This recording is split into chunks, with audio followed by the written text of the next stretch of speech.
Some objects are more than just wood and stone. They have stories, and sometimes those stories are soaked in misfortune.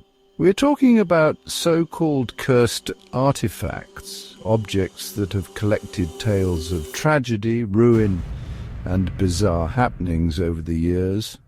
These aren't just campfire stories, they're the legends behind real items, many of which are now kept under lock and key. From an ancient statue whose owners all met a tragic end to a simple wine box that became an internet horror legend, these artifacts are proof that some things are better left undiscovered. Today we're exploring the spooky stories behind 5 cursed artifacts that people are still afraid to touch. If you love spooky stories, make sure you subscribe for more content just like this. This might look like just a wine box, but it's the star of a ghost story so famous it's been called one of the world's most haunted objects, the Dybbuk Box. The term Dybbuk comes from Jewish folklore, describing a restless spirit that can cling to a living person. However, the box's connection to an actual Dybbuk is where the story gets murky. The legend exploded in 2003 when a man named Kevin Mannis put it on eBay with a terrifying story. He claimed the box brought on shared nightmares and even made his hair fall out. The story he told was that it once belonged to a Holocaust survivor who trapped a spirit inside it. But here's the twist: there's no historical proof of this. And Mannis, a creative writer, later admitted to making up the story for his eBay listing. Despite the story being a hoax, the box's creepy reputation took on a life of its own. It passed through several owners who reported strange smells and shadowy figures. Now it's in Zach Bagans' Haunted Museum in Las Vegas, where its spooky legend continues to attract attention. The most famous part of its modern lore involves musician Post Malone. After a visit to the museum, he suffered a string of bad luck, including a scary emergency plane landing and a car crash. While he never actually touched the box himself, he was in the room when Bagans did, and he believes the encounter cursed him. Next up, we have an object with a legend so lethal it's earned the nickname the Goddess of Death. This small limestone statue, known as the Woman from Lem, was crafted around 3500 BC. The story goes that it was discovered in Cyprus in 1878, and while it's believed to be a fertility idol, its history is anything but life-giving. The legend is incredibly specific. Its first owner, Lord Elfont, and all 7 members of his family supposedly died within 6 years of acquiring it. The statue then allegedly passed to Ivor Manucci, whose entire family died within 4 years. A third family, the Thompson Knowles, and a fourth, Sir Alan Beaverbrooks, met similar tragic fates. The 2 surviving Beaverbrook sons, understandably terrified, donated the statue to the Royal Scottish Museum. But the story doesn't end there. The museum curator who handled it reportedly died within a year. It's a chilling tale, but it's important to note that these stories are unverified, with no historical records to back up the existence of these families or their deaths. The museum itself doesn't recognize the statue as cursed.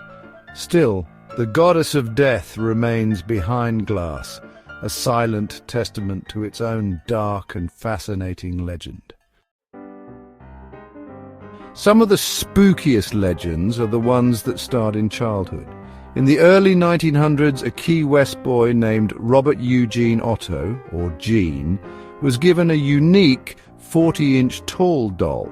Gene named the doll Robert, and they became constant companions. The folklore says the doll was a cursed gift from a mistreated servant who practiced voodoo, but well, that part of the story has never been documented. The claim that Robert was made by the famous Steiff Company is also debated, though some experts believe it's possible. Soon, strange things started happening. Family and servants would hear Gene talking in his room in two distinct voices. Whenever toys were broken or furniture was overturned, Gene had one simple, creepy excuse. Robert did it. People walking by the house claimed to see the doll moving on its own from window to window. Gene kept Robert his entire life, even after getting married. After Gene's death in 1974, the next family to live in the house also reported hearing sinister giggling and said the doll's expression would change. In 1994, Robert the doll was moved to the Fortis Martello Museum in Key West. But his supposed mischief didn't stop.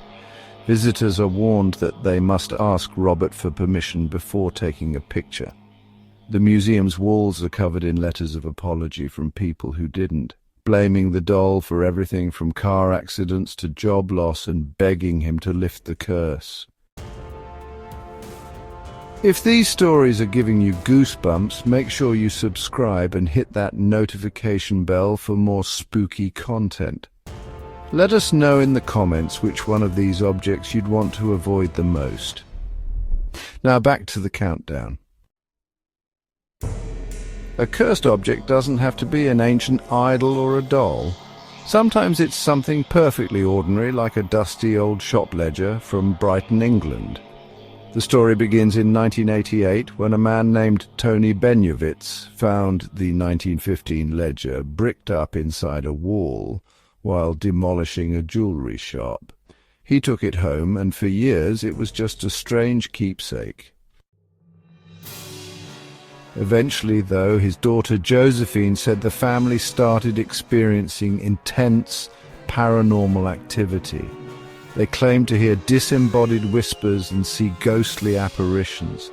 Josephine even reported seeing spectral images of people and a soldier with a horse appearing in the pattern of her rug.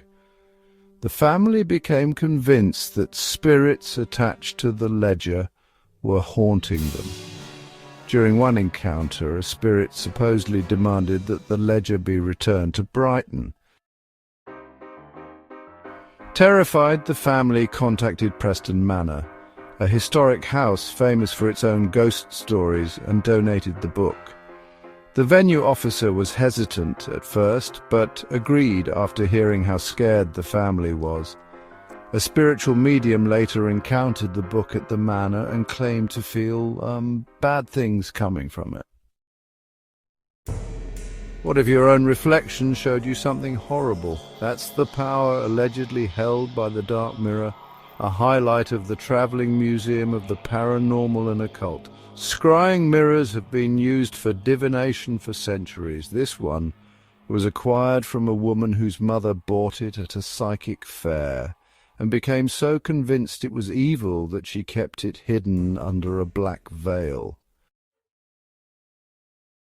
After being donated to the museum, the Dark Mirror quickly earned a disturbing reputation. Its effect is said to be immediate.